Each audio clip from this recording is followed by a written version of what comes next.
fidèles du Christ, amis croyants, bonjour et bienvenue sur la télévision Futur Média. Merci de nous recevoir chez vous. Tout heureux sommes-nous aussi de vous accueillir sur ce plateau de Chemin de la Foi, votre rendez-vous hebdomadaire catholique sur la télévision Futur Média. Un plateau spécial ce dimanche, essentiellement consacré aux préparatifs de la 134e édition du pèlerinage marial. Vous le savez, c'est les 4, 5 et 6 juin prochains, donc le week-end prochain. Nous sommes restés 2 ans de suite, donc 2 ans de suspension de tous les offices dans l'Église catholique, excepté peut-être les messes en ligne et quelques messes en nombre réduit dans certaines paroisses. Voilà, donc tout cela à cause d'un contexte sanitaire, qui aura sévi de par sa virulence, une pandémie qui s'est imposée au monde entier avec son lot de dégâts, beaucoup de morts, beaucoup de malades. Et Dieu merci, le Seigneur nous a aidés et nous a permis donc aujourd'hui de juguler, en tout cas aux autorités sanitaires, de juguler cette pandémie. On ne dit pas qu'elle est complètement terminée, d'où d'ailleurs la nécessité de toujours mettre en application les mesures barrières qui étaient mises en place par les autorités sanitaires de ce pays. Voilà, autant vous dire simplement que le port du masque, s'impose plus que jamais, surtout dans une occasion ou un événement comme le pèlerinage marial qui aura lieu, je le rappelle, les 4, 5 et 6 juin à venir, la semaine prochaine. C'est dans ce cadre d'ailleurs que nous organisons ce plateau que j'ai le plaisir de vous présenter en compagnie d'un invité qui n'est tout autre que le père Paul-Marie Mandika, il est le directeur adjoint des œuvres de Dakar, également vice-président du CNPP, le comité national du pèlerinage marial de Popenguine. Voilà, mon père, bonjour. Bonjour, monsieur Daniel. Ravi de vous avoir sur ce plateau spécial consacré, je le disais tantôt, au pèlerinage marial de Popenguine. Merci à vous, merci à tous nos téléspectateurs et aussi à toutes les personnes qui sont en œuvre pour que cette émission se passe dans de très bonnes conditions. Alors, on va tout de suite peut-être vous demander, on aura observé 2 ans de suspension pour cause de crise sanitaire. Comment vous avez vécu dans votre paroisse ou bien dans vos fonctions? Comment vous avez vécu ces 2 ans de suspension? Les 2 ans de suspension, c'était une grande surprise pour l'humanité tout entière et l'Église aussi a empathie de justement cela. C'est presque la première fois dans l'histoire de l'Église où on a eu à ne pas célébrer officiellement des messes de Pâques en public parce que la pandémie nous a imposé un rythme que personne ne pouvait s'attendre à cela. Et ça a été un coup dur pour nos fidèles croyants, d'où certaines innovations ont été mises en place pour essayer d'aider les gens à entrer, à garder un tout petit peu la ferveur spirituelle ou des célébrations en ligne, des prières en ligne pour aider nos fidèles qui étaient désemparés, désœuvrés à rester et à garder leur vie spirituelle intacte avec justement l'Église, mais aussi avec tous les autres frères et sœurs en Christ. Donc, du point de vue aussi du pèlerinage, cela 2 ans, c'est un coup dur pour l'Église, mais c'est aussi un coup dur pour la société, quoi que l'on puisse dire. Les pèlerinages, toutes ces grandes manifestations religieuses sont aussi des moments d'économie, de vie d'économie dans un pays aussi, quoi que l'on puisse dire. Même si il y a la vie spirituelle qui prend le dessus de tout, mais aussi ça fait tout un travail dans le pays et que tout cela a été bloqué, ce qui fait que nous tous nous avons empathie et c'est un coup très très dur pour l'Église et pour la société sénégalaise. Et donc, on peut dire gloire à Dieu, nous pouvons rendre grâce à Dieu puisque un coup a été aussi donné à cette pandémie, en tout cas une grâce qui a permis de reprendre ses offices, notamment, vous l'avez dit, le pèlerinage marial, les messes ont repris, même si on continue d'imposer toujours ces mesures qui ont été dictées par les autorités sanitaires. Oui. Donc, nous pensons que voilà, on peut dire d'abord gloire à Dieu. Parce que c'est vrai que nos pères évêques ont beaucoup hésité au début, ce qui a fait que d'ailleurs l'organisation de ce pèlerinage a été tellement intense, parce que c'est juste au mois de janvier que le feu vert a été donné pour commencer à imaginer sur quelle façon on va faire cette première édition après 2 ans d'arrêt. Et ça fait qu'on a mobilisé beaucoup d'efforts pour revenir et regrouper encore davantage les gens pour réfléchir sur ce qu'il faut faire. Donc, rendons grâce à Dieu. Je pense que petit à petit, l'humanité est en train de sortir la tête de l'eau et l'Église aussi est en train de sortir la tête de l'eau. Et c'est une grande joie de retrouver ces moments de ferveur spirituelle que l'Église du Sénégal a raté pendant 2 ans. Ce n'était pas facile pour vous non plus de se réveiller tous les dimanches sans fidèles dans les églises, des églises vidées complètement de leurs fidèles. Ce n'était pas chose facile. Au-delà même, je vais dire, des moyens matériels aussi, pour ne pas dire financiers, qui vous ont peut-être porté préjudice, parce qu'on sait comment fonctionne l'Église. C'est les quêtes, par exemple, qui vous ont beaucoup fait défaut. C'est vrai, c'est une réalité. Comme je l'ai dit au début, la pandémie n'a pas seulement fait mal à la vie spirituelle des gens, mais aussi à la vie économique, que ce soit de la société et de l'Église aussi, parce que, comme vous l'avez dit, les églises étaient vides et les prêtres étaient là. Parfois ils célèbrent des messes en ligne et tout cela, c'était tellement compliqué. C'était une première dans l'histoire où les choses se passaient en ligne, les gens étaient obligés de s'accommoder à ce nouveau type de vie qui n'était pas facile. Du point de vue économique aussi, on a subi des coups très durs, parce que les quêtes qui permettaient de prendre en charge la propreté, la lumière, de payer tout ce qu'il faut comme charge qui tourne autour des paroisses n'étaient plus là. Mais on rend grâce à Dieu aussi parce qu'il y avait des bonnes volontés, des gens qui faisaient des quêtes et qui envoyaient à la paroisse, qui demandaient des messes à distance et qui envoyaient. Et cela nous a permis un tout petit peu de maintenir plus ou moins l'équilibre. C'était très difficile, mais quand même on arrivait pour des paroisses urbaines. Mais les paroisses ruraux ont beaucoup, des paroisses rurales du moins ont beaucoup souffert de cet arrêt. Et il a fallu faire une péréquation au niveau de l'Église, forme d'organisation pour que le milieu urbain puisse aller en appui pour les autres confrères qui sont dans les régions où c'est beaucoup plus difficile.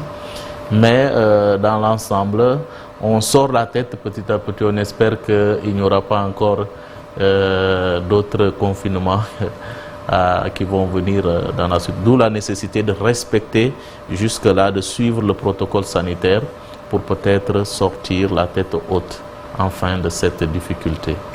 Ça fera partie d'ailleurs des mesures qui ont été encore prises. Vous allez nous en parler pour cette édition, la 134e du genre. Est-ce que vous pouvez nous dire quelles sont les mesures qui ont été prises essentiellement? Voilà, d'abord des mesures sanitaires, on en a pris beaucoup parce que nos pères évêques nous ont dit d'abord, il faut se rendre à l'évidence qu'il sera très difficile de dire aux gens, créer des distanciations physiques, parce que c'est des centaines, disons, des dizaines de milliers qui arrivent et c'est difficile. Par contre, ce qu'on doit faire, et on insiste sur cela, c'est le port du masque.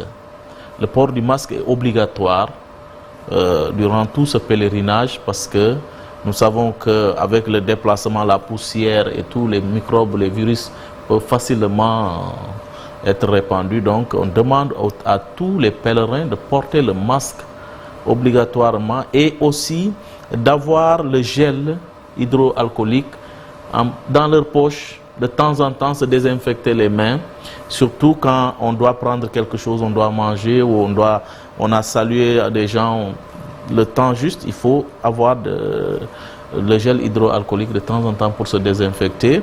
Et dans ce cadre aussi, les autorités sanitaires ont mobilisé pas mal de moyens, c'est-à-dire il y aura des postes médicaux avancés dans tout Popenguine. Et aussi, en dehors de ça, on va installer d'autres postes pour ceux qui souhaiteraient recevoir le vaccin, parce que jusque-là, on est en train d'appeler les gens à se faire vacciner. Et toutes ces mesures vont dans le sens justement de préserver la santé de nos frères et sœurs, mais aussi de préserver le Sénégal d'une autre catastrophe qui peut-être pourrait être beaucoup plus dévastatrice que la première. Donc il y a pas mal de choses, d'initiatives, et lors de la rencontre du CCND, le Comité national de développement, avec le ministre de l'Intérieur, on est revenu encore sur tous ces paramètres qu'il faut prendre en compte par rapport au protocole sanitaire, à tout ce qu'il faut. Et le ministre de l'Intérieur nous a vraiment encouragé, et je pense du point de vue sanitaire, il y a plus de 500 agents de la santé qui seront déployés dans Popenguine pour pouvoir aider les gens justement dans tout ce qui est de prévention, mais aussi de prise en charge des cas d'urgence au cas où il y en a. Et comme d'habitude, ça ne manque pas d'aider ceux qui sont avec des petites maladies qui tombent de tout cela. Et je pense que c'est un travail colossal qui s'abat. D'autant plus que le nombre qui est attendu, on ne l'a pas encore déterminé, mais il risque d'être, risque de vous dépasser quelque peu. Ouais. Déjà sur les réseaux sociaux, on a vu les jeunes marcheurs rivaliser d'ardeur dans la participation. Chaque paroisse qui met en avant son quota. Certains qui disent qu'ils vont arriver avec beaucoup plus de marcheurs, comme on le voit sur ces images de 2019 par exemple. Les jeunes vont arriver en masse. Est-ce que sur le plan sanitaire, tout cela va être facile à gérer? Parce que ce sera un pèlerinage qui sera bien différent de ceux qui l'ont précédé. Oui, c'est vrai que tout cela, on s'attend à cela, parce que on sait que depuis qu'on a annoncé le pèlerinage, déjà bien avant qu'on l'annonce, la pression ne cesse de monter. Vous faites le pèlerinage ou vous ne le faites pas, nous on partira à Popenguine.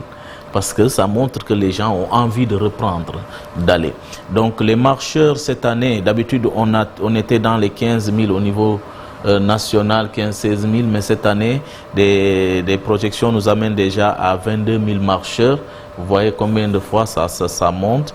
Et hormis cela, il y aura des sapeurs-pompiers, mais la Croix-Rouge aussi. Tous ces gens vont aider les pèlerins, prendre en charge tous ceux qui sont en difficulté pour pouvoir leur donner au moins les soins, les premiers soins nécessaires en cas d'urgence. Et cela, je pense que nous sommes conscients de ce qui nous attend, et on sait que ça ne va pas être facile.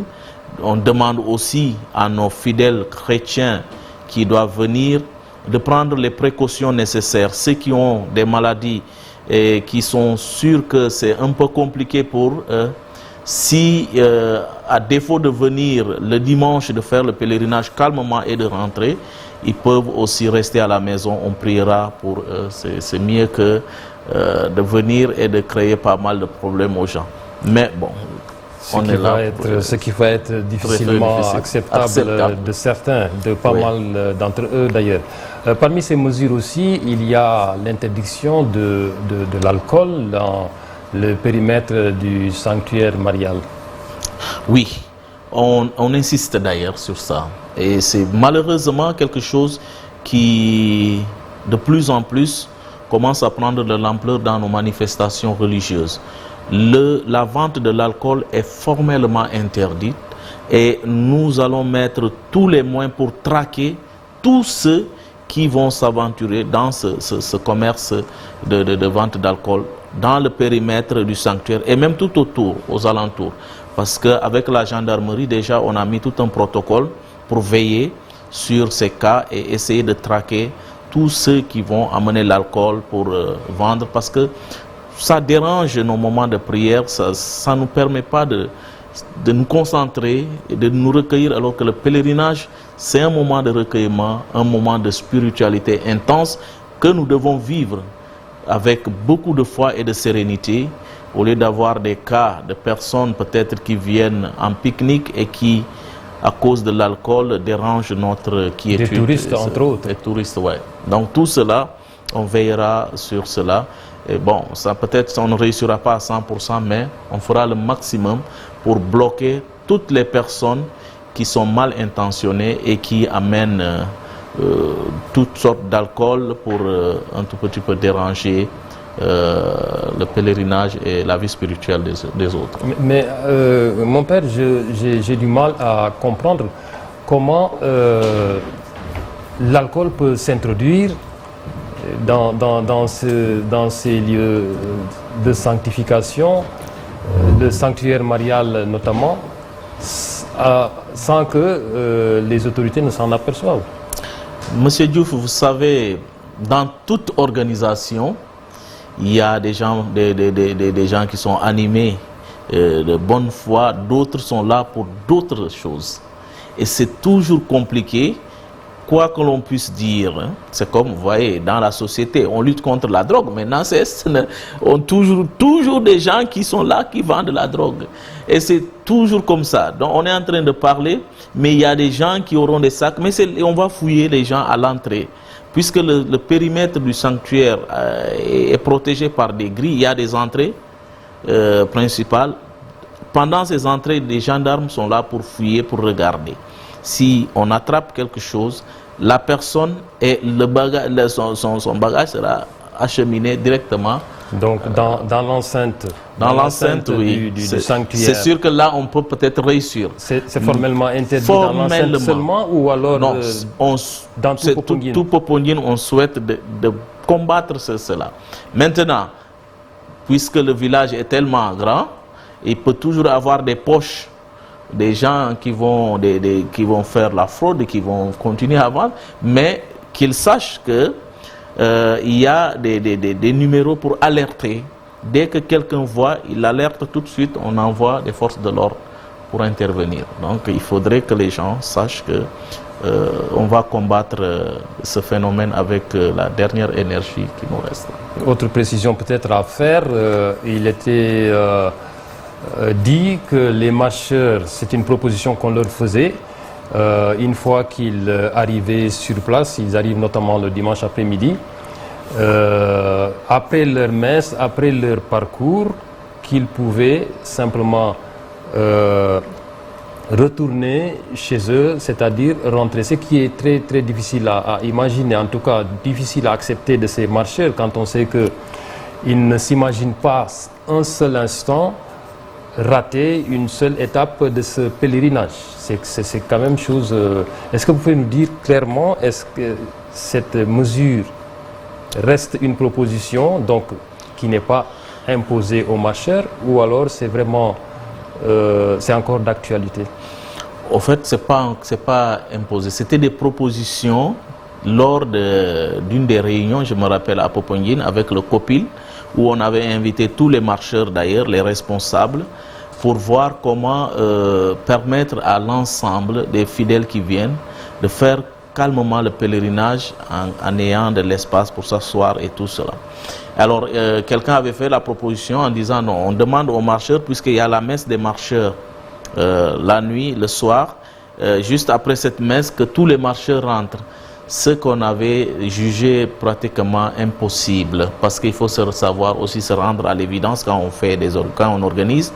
D'abord, pour la sécurité, il faudrait que les marcheurs qui arrivent, qu'on soit sûr qu'ils sont en sécurité. Si cette mesure était vraiment mise en rigueur, ça va impacter sur la sécurité de nos fidèles. Parce qu'on ne sait pas, quelqu'un qui rentre sur Dakar, qui habite Yeumbeul, je prends juste Yeumbeul par exemple, qui doit descendre au niveau de la paroisse et chercher pas un taxi ou marcher pour rejoindre sa maison à 2h, 3h du matin, ça sont des risques que nous ne pouvons pas prendre en demandant aux gens de rentrer. Par contre, on a proposé ceux qui ont des voitures ou qui ont des familles qui sont là et qui rentrent la nuit après la messe des marcheurs et qui peuvent le faire, qu'ils rentrent tranquillement. À défaut, deuxième chose, puisque la messe des marcheurs et la messe du lundi c'est la même, c'est les mêmes textes, c'est tout, les pères évêques font tout pour être là d'ailleurs, pour montrer aux marcheurs que voilà, ils sont en communion avec eux. En ce moment, on demande aux marcheurs qui ont déjà fait cette messe, participé à cette messe, le lendemain, de continuer le parcours du pèlerin en allant à la tente de la rencontre pour le temps d'adoration, d'autres à la grotte, et laisser le sanctuaire à ceux qui arrivent le lundi, qui n'ont pas encore de messe, de pouvoir assister à la messe. Ça, peut-être ça, c'est gérable. Par contre, l'autre proposition est beaucoup plus complexe, beaucoup plus difficile, et nous avons pensé qu'avec l'insécurité qui règne dans ce pays, nous ne pouvons pas prendre le risque de demander aux paroisses de rentrer le soir. Surtout que la personne a marché toute la journée, fatiguée, arrive juste après la messe, tu lui demandes de rentrer. Ça, on risque d'avoir des coups là. Il y a cet aspect physiologique aussi qui est important. Ouais. En fait, les corps sont sollicités et ce serait bien même que le lundi, puisqu'ils ne vont pas à la messe, qu'ils puissent reposer les corps afin de rentrer tranquillement le lundi soir à Dakar, voilà, un peu plus dispo, parce qu'il y a beaucoup d'élèves aussi, d'étudiants, qui le mardi retournent forcément à la fac ou dans leurs écoles pour étudier. Donc je pense que la solution qui a été préconisée, c'est une solution idoine, et je crois que voilà, qui sauvegarde l'intégrité de tout le monde.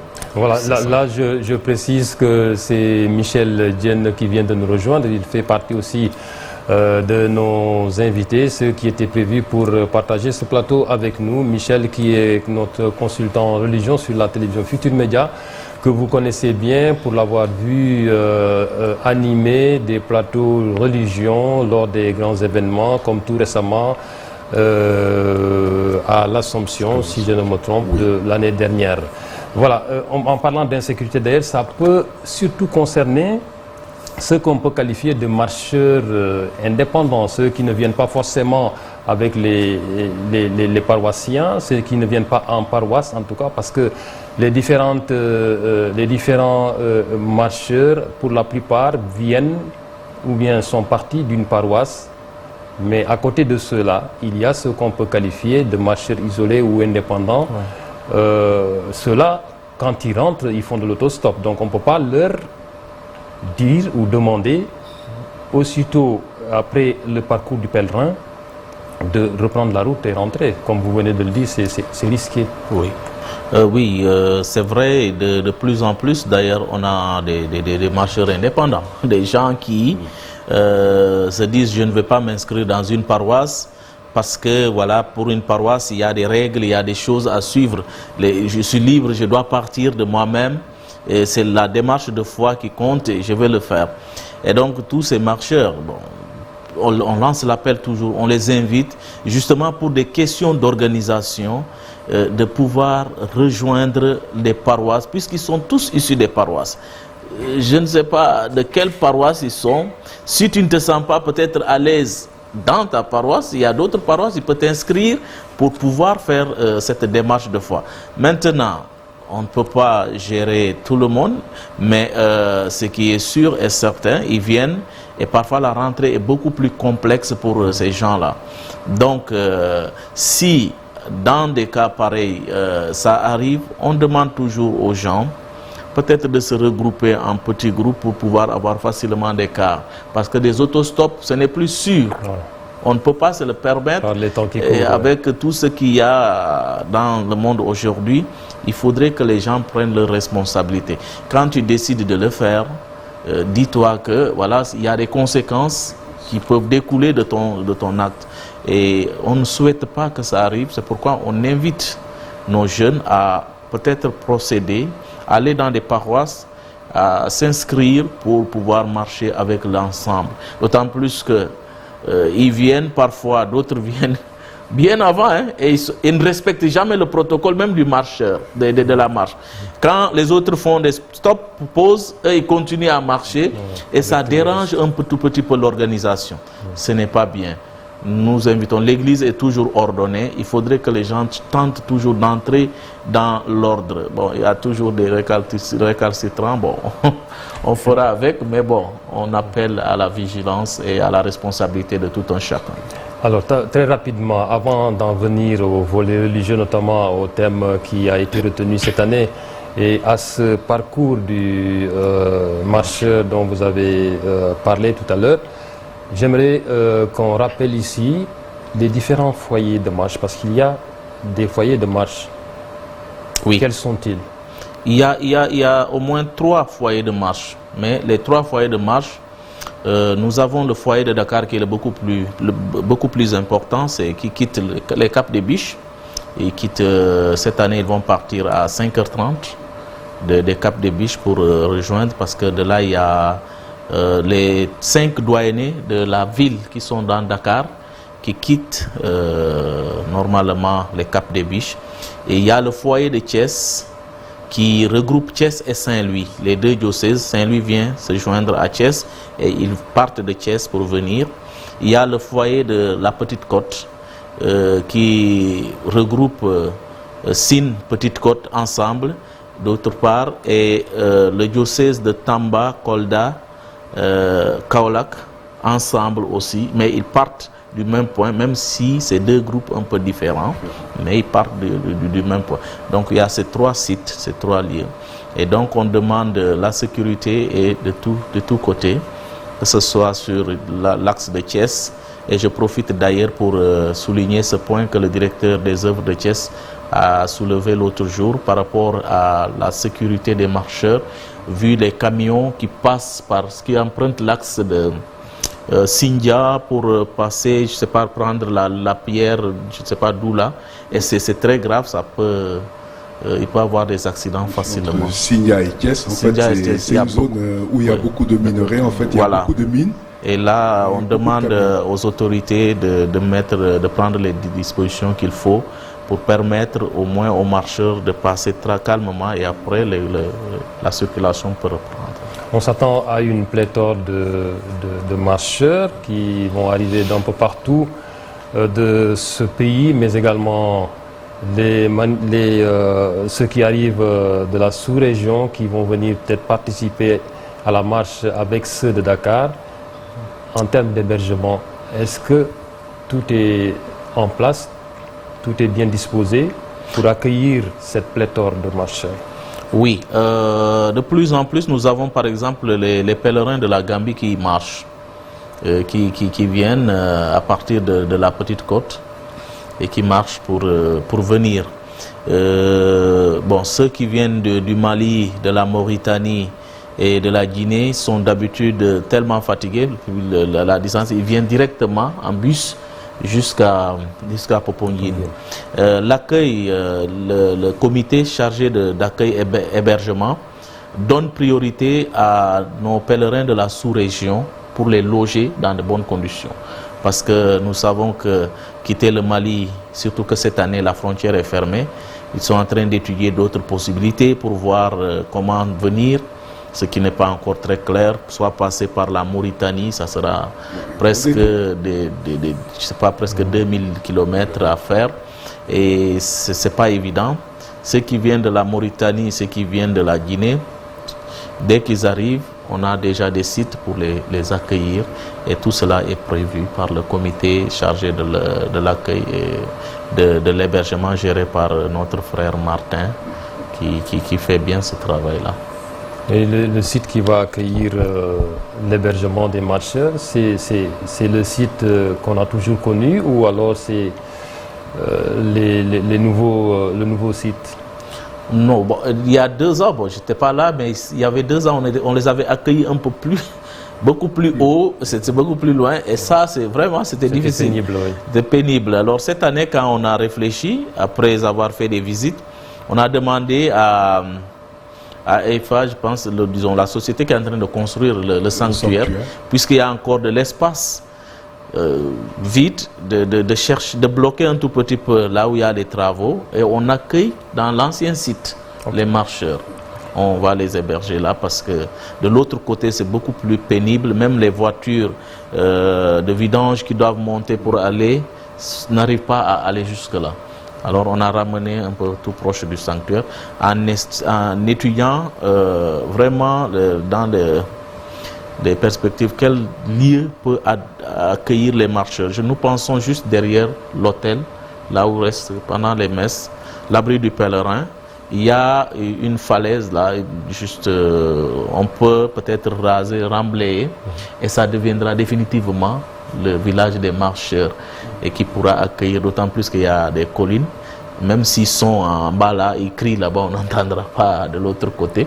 Et ça peut être plus proche du sanctuaire pour eux que de... Mais vu un peu l'engouement que le pèlerinage suscite et le nombre de marcheurs qui va croissant, bon, parce qu'il y a beaucoup de plaintes quand même par rapport aux conditions d'hébergement, de restauration, les queues, etc.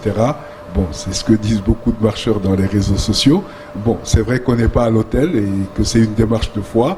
Il faut prendre sur soi, quitter son confort. Tout cela fait partie du pèlerinage. Mais je pense que aujourd'hui, quand même, il est temps peut-être d'investir dans des petites infrastructures, des auberges de jeunesse, etc., qui pourront non seulement accueillir le marcheur, mais tout au long de l'année, peut-être permettre beaucoup d'activités, puisque Kizito en ce moment est un peu off, et je crois que ce serait de bonnes choses.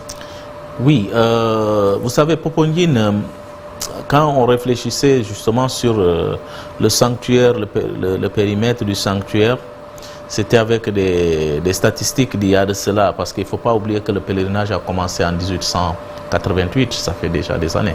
Et maintenant, la population grandit, Popongine est devenue très serrée. Trouver des sites pour justement construire, on est en train de réfléchir sur ça. Et c'est pourquoi on a commencé d'abord par construire ce sanctuaire-là. L'État du Sénégal qui est en train d'appuyer l'Église par rapport à cela. Les travaux ont bien démarré et ça, déjà des gens quand ils vont arriver ils verront des murs qui poussent là et ils sauront qu'il y a des travaux qui sont là, qui se font. Et quand le sanctuaire finira, on pourra bien aménager d'autres espaces pour mieux accueillir les pèlerins. Mais pour le moment, on fait avec les moyens de bord. Alors je vais toujours faire l'écho de tous ces marcheurs qui se sont regroupés sur les réseaux sociaux pour faire part de leurs complaintes. Parmi celles-ci, les sanitaires, les toilettes publiques, ils en demandent encore beaucoup plus, mais également la restauration. Est-ce que vous pouvez nous faire le point sur ces besoins exprimés par ces marcheurs? On fait des efforts. Vous savez, le prix du marcheur, le coût du marcheur est à 7 000 aujourd'hui. Quand on calcule tout ce qu'il faut, puisqu'il faut lui donner le petit déjeuner au départ, il faut lui donner un t-shirt, il faudra lui donner le repas de midi, le casse-croûte, et il faudra donner le dîner à l'arrivée, et puis le lendemain le petit déjeuner. Donc tout cela réuni est évalué à 7 000. Mais on avait fixé le prix du marcheur à 6 500 et avec les partenaires, on cherchera les autres 500 pour combler le gap. Et avec ça aussi, c'est des marcheurs eux-mêmes, parce que ce qu'on évite, on évite que les prêtres prennent des choses en main, parce que les gens risquent de nous taper dessus après. On demande aux marcheurs eux-mêmes de déléguer des gens, et ces gens qui sont délégués sont chargés de former le comité chargé de la restauration des marcheurs chargés de loger les marcheurs, ainsi de suite. Donc, pour la restauration, je sais qu'ils font beaucoup d'efforts. Beaucoup d'efforts, ça ne sera pas si évident puisqu'on n'est pas chez nous, on n'est pas à l'hôtel, mais on met le paquet pour mettre tout le monde à l'aise. Il faudrait quand même qu'il y ait aussi un peu de la compréhension par rapport à certains manquements qui parfois sont involontaires hein, de la part des organisateurs, que les gens puissent comprendre que voilà, ces gens-là se sont donnés gratuitement, bénévolement pour aider. Ça permettrait d'encourager ceux qui travaillent dans ces structures, qui nous aident. Et c'est l'occasion aussi de féliciter tout ce monde, hein, des pères de famille, des mères de famille, qui depuis 2 mois, pratiquement, quittent le travail. Ils sont à la centrale des œuvres jusqu'à minuit pour travailler, coordonner, aider nous autres à faire le travail sans quelque chose en contrepartie, peut-être que la grâce divine. Donc on ne peut pas trop... Mais après tout, c'est un pèlerinage. Oui. C'est un pèlerinage, c'est pas du tourisme, disons, même si on peut parler de tourisme religieux, d'accord, mais là, on est venu pour de la pénitence, ce n'est pas un lieu de villégiature. Ouais. Donc on peut, un tant soit peu pour un tant soit peu de difficultés, on peut s'adapter, on peut faire un peu dans la résilience et accepter ce qui nous tombe dessus et savoir que c'est le pèlerinage qui l'impose. C'est ce que nous souhaitons. Mais vous savez, nous sommes dans un peuple sénégalais, un peuple qui récrimine tout le temps. Donc partout c'est des récriminations. Donc on peut comprendre, les gens réclament, mais le pèlerinage c'est un pèlerinage, c'est pas un lieu de luxe. Je crois qu'il y a toute la préparation en paroisse aussi. Oui, d'où l'intérêt de parler du parcours d'ailleurs. Le parcours de préparer les jeunes à comprendre que il y aura des difficultés. Et voilà, ce serait grave que si je retourne ici sans parler du parcours du pèlerin. Voilà, le parcours du pèlerin, le parcours du pèlerin est en 5 étapes. Tout pèlerin doit respecter. D'abord, le pèlerinage, il faut que les gens sachent que ça commence avec la neuvaine. Il y a une neuvaine qui est déjà envoyée dans les paroisses, qui commence juste après l'ascension et qu'on doit réciter jusqu'au jour du pèlerinage. Après, on demande, première étape, il faudrait que tout pèlerin se confesse. Bien vrai, il est difficile de se confesser à Poponguine parce que il n'y a pas assez de prêtres pour prendre tout ce monde. Mais en paroisse déjà, on peut se confesser. Et il faudrait que les gens aillent dans ce sens, se confesser en paroisse. Deuxième étape, on dit à tout pèlerin qui arrive à Poponguine, il faut participer à au moins une célébration eucharistique. Parce que tu ne peux pas quand même dire que tu es parti au pèlerinage sans jamais participer à une messe. C'est un minimum. Troisième étape, c'est l'adoration. On demande aux pèlerins qui arrivent au moins d'avoir un cœur à cœur, 5 minutes au moins, minimum, un cœur à cœur à l'attente de la rencontre avec le Seigneur. Et ça, c'est très important. Quatrième étape, c'est le chapelet. Venir au pied de Notre-Dame de la Délivrande, qui doit nous délivrer de tous les mâles, parce qu'il ne faut pas oublier que Poponguine, son étymologie, quand on regarde un peu ça, ça veut dire tête du génie ou tête du diable. Et Monseigneur Mathurin, quand il avait découvert ce lieu, il disait c'est très beau pour faire le pèlerinage, pour montrer Marie qui écrase la tête du diable. Et donc cette tête du diable qui est la souffrance qui nous gangrène aujourd'hui dans notre société, il faudrait quand même par le chapelet prier pour que le Seigneur nous en délivre. Donc tout pèlerin doit arriver à faire cela. Et la 5e et dernière étape qui est normale, c'est la rencontre fraternelle. On ne peut pas venir au pèlerinage avec une mine du vendredi saint, c'est-à-dire une mine très triste, et rentrer triste encore, ça c'est grave. Au moins en partant du pèlerinage, on doit être heureux vraiment d'avoir rencontré des frères et sœurs dans la foi et d'avoir vécu ce moment de spiritualité. Cela participe également de la miséricorde. De la miséricorde. Donc c'est les 5 étapes qu'on demande à tout pèlerin de faire si tu veux vraiment vivre ton pèlerinage correctement. Maintenant, les gens disent non, c'est les jeunes qui le font. Non. Le pèlerinage, tout le monde peut le faire. Il n'y a pas de jeunes, de vieux, non. Âgés, jeunes, moins jeunes, tout le monde peut le faire. parce qu'il y a le dimanche. Tu peux aller au pèlerinage le dimanche, tu fais toutes ces étapes le dimanche et rentrer calmement pour ne pas venir le lundi, comme tu peux venir le lundi et faire tout. D'ailleurs, actuellement, on remarque que le dimanche, il y a autant de monde que le lundi. Voilà. C'est ça. C'est pour dire que c'est permettre aux personnes âgées qui peut-être ne pourront pas supporter les jeunes avec leur fougue du lundi, ils peuvent venir faire le pèlerinage le dimanche calmement et partir. C'est aussi important de rappeler quelque part le fait de dire pèlerinage marial, donc la place de Marie dans ce pèlerinage, très brièvement avant de passer au thème, parce que d'aucuns se posent la question pourquoi on parle de Pentecôte et on associe Marie à cette fête. Bon, tout en sachant ce que l'on sait déjà, pourquoi Marie y est, on sait, mais pour les autres qui ne savent pas. Voilà, la place de Marie dans la Pentecôte, on le sait bien. Marie, depuis la croix, le Christ l'avait confiée à Jean. Et on nous dit depuis ce soir-là, elle est partie habiter avec eux. Et elle était là à prier au Cénacle, elle priait. Jusqu'à l'heure où le Saint-Esprit est venu, Marie était là au milieu d'eux.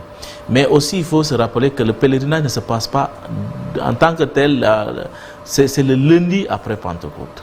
Donc on est déjà dans le temps ordinaire d'habitude. Le temps ordinaire. Et Marie a sa place dans l'église. Elle est la première en chemin. Nous ne pouvons pas, en tant que chrétiens, dire, bon, on est là, le temps de l'Esprit Saint, pourquoi Marie ? Non, Marie est là, elle était là au Cénacle, elle priait avec les apôtres. La première église naissante, elle était là. Oui, mais même bien avant ça. Hein, voilà, donc à l'Annonciation, le Saint-Esprit elle a tout fait. De son ombre, on ne peut pas séparer Marie. On ne peut pas séparer de cet esprit, c'est pas possible.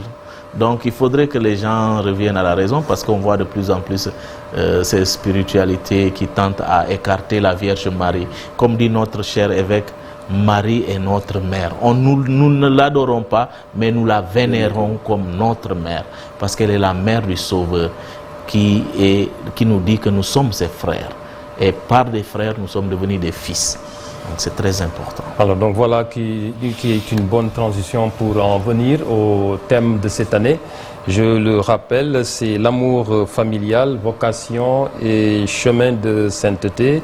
Michel, pour introduire donc cette dernière partie de notre plateau spécial consacré à Popenguine. Oui, il me semble que c'est un thème d'actualité quand on voit aujourd'hui que la famille est attaquée de toutes parts. Aujourd'hui, on a des idées qui font que chacun peut être ce qu'il veut, alors que voilà, le sexe il est déterminé par la nature. Biologiquement, on est homme ou femme. Et bon, je ne veux pas parler de toutes ces choses-là qui font qu'aujourd'hui, on trouve des familles où les gens n'ont pas de repères, parce qu'on se retrouve avec deux papas, deux mamans, etc. Et c'est très compliqué. Alors que la famille, c'est une église domestique, c'est le lieu où vraiment les enfants apprennent à vivre selon le plan de Dieu et à découvrir leur vocation au travers de la prière familiale, de l'éducation que les parents donnent et de la catéchèse. Et je dis très souvent, sans famille chrétienne qui prie, point de vocation.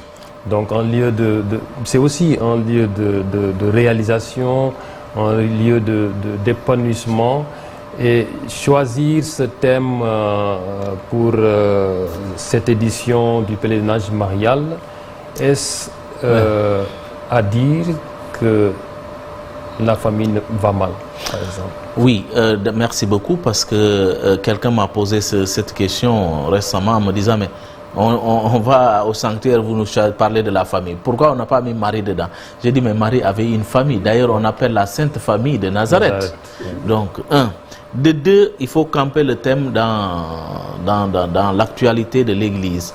L'Église contextualisé. Voilà. Cette année, l'Église fête le 10e anniversaire la 10e rencontre mondiale des familles à Rome. Et ça sera au mois de juin. Et le pape avait demandé à toutes les églises locales, justement, d'organiser un pèlerinage ou de faire quelque chose. C'est pour l'occasion de dire qu'il y aura un pèlerinage des familles le 26 juin, juste après le pèlerinage marial.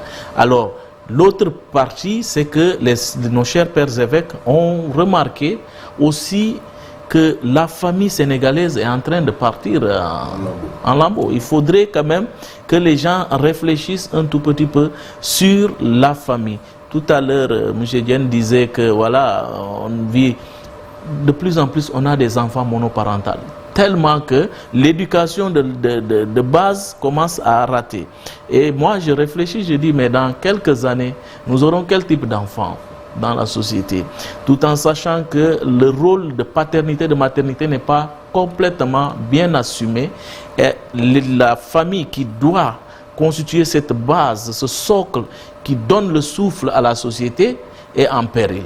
Alors la nécessité de réfléchir sur la famille est d'actualité, et je pense que le célébrant principal, Monseigneur Martin Boucartine, qui doit présider la messe du lundi, va revenir en long en large dans sa prédication sur ce que la famille doit être aujourd'hui, la cellule de base, l'église domestique, qui donne le souffle à l'église mais aussi à la société sénégalaise. La famille ne souffre-t-elle pas de ce que le pape lui-même a appelé dans Amoris Laetitia la culture du provisoire? Oui, c'est surtout ça, parce qu'il y a aussi le contexte de Amoris Laetitia. J'ai oublié d'ailleurs de le souligner. Cette année, nous fêtons l'anniversaire aussi de Amoris Laetitia 5e. Et donc le pape demande à ce qu'on revalorise, on revisite ce texte pour essayer de lutter contre la culture du provisoire, la culture de la déchéance, parce que lui, il utilise les mots forts pour toucher, pour que les gens sursautent et puis réagissent. Et je pense que c'est très important. La famille d'aujourd'hui, nous tous nous constatons, et quand nous suivons l'actualité avec tous ces crimes, tout ce que nous avons comme meurtre, on se demande quel est le rôle de la famille dans tout cela. Et parfois, on attaque l'État directement, on attaque les forces de l'ordre, mais on oublie que ces jeunes qui tuent, qui agressent, viennent des familles.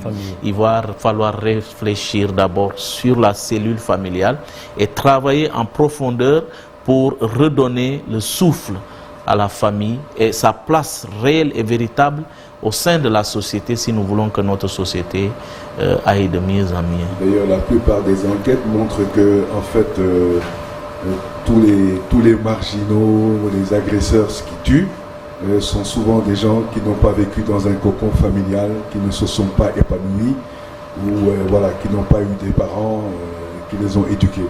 Et donc je crois que c'est un thème d'actualité parce que l'heure est vraiment grave et il faut qu'on prenne conscience des enjeux et que même dans l'Église, qu'on redouble d'efforts dans la pastorale des familles, parce que je crois que c'est un véritable enjeu aujourd'hui. Si, c'est la réalité. L'Église fait tout ce qu'elle peut pour accompagner les familles, préparer. Et c'est toujours dommage quand les gens nous disent, mais la préparation du mariage, je peux ne pas préparer et me marier. Je dis, Monseigneur Benjamin a l'habitude de dire, on forme nos prêtres pendant 7, 8, 10 ans. Et pourtant, pour les couples, c'est 3 mois. Lui, il trouve que c'est insuffisant. Mais alors que les jeunes couples pensent que c'est long. Ils oublient que c'est toute une préparation. La vie de famille, c'est pas la vie d'amour où on va aller s'embrasser, je m'excuse du terme, s'embrasser seulement, mais on est appelé à fonder quelque chose. D'où la nécessité de amour familial, vocation. C'est une vocation, c'est un appel à la sainteté. Donc la famille, nous devons retravailler cela. Quand on parle d'église, généralement on pense aux prêtres, mais l'église c'est tout le monde. Hein? Et donc je crois que les laïcs aussi, ils ont leur part à prendre justement pour innover, trouver des nouveaux chemins de pastoral qui permettent de faire tout cela aujourd'hui. Oui. Et voilà. Messieurs, on est au terme de notre rendez-vous. Je pense que la suite de ce thème sera réservée à Monseigneur Monseigneur Martin Boucartine de Kaolack, qui est l'évêque de Kaolack. Je pense que l'honneur lui revient de présider cette messe de Pentecôte. On se donne rendez-vous. Certainement, l'homélie sera une homélie qui sera très, très, très importante parce que quand on parle de famille, tout le monde se sent intéressé, surtout par les temps qui courent, ce que l'on voit en ce moment, la violence qui surgit de partout. Voilà, je rappelle que nous avions comme invité le père Paul-Marie Mandika, qui est le directeur adjoint des œuvres de Dakar, également vice-président du CNPP, le comité national du pèlerinage marial de Popenguine. Et pour vous présenter cette émission, j'étais en compagnie de Michel Diène. Michel Diène, je vous le disais au début de cette émission, c'est notre consultant en religion sur la télévision Futur Média. Nous vous remercions de nous avoir reçus chez vous. Merci à tous ceux qui ont donc contribué à la réalisation de cette émission derrière nous. Merci également à vous deux encore une fois. Merci. Et excellente. On va aussi dire félicitations et peut-être tous nos encouragements à ces confinements et communions, puisque nous sommes dans la période. Oui. Ouais. Surtout aujourd'hui, il y en a beaucoup dans Vraiment, il faut les féliciter et encourager les parents à les accompagner, surtout. C'est ça, entre toujours dans la famille. Parce que l'Église, depuis hier, vibre au rythme des confirmations, aujourd'hui des communions. C'est une joie de fêter, mais il ne faut pas se limiter à ça. Il faut plutôt penser à la vie spirituelle de l'enfant qui demain doit devenir responsable dans la société et dans l'Église. Voilà, merci donc à vous, Père Abbé. Merci Michel Diène. Merci, c'est toujours un plaisir. On se donne rendez-vous le week-end prochain Oui. à Popenguine. Chers fidèles du Christ ami croyant, voilà ce que nous vous proposions comme plateau spécial relatif à la 134e édition du pèlerinage marial de Popenguine qui aura lieu les 4, 5 et 6 juin à venir, c'est-à-dire le week-end prochain. Excellente suite des programmes sur la télévision Futur Média à suivre, face-to-face avec Aïssatou Diop Fall, et puis 13h, retrouver l'édition en Wolof du journal télévisé. Excellente semaine à toutes et à tous.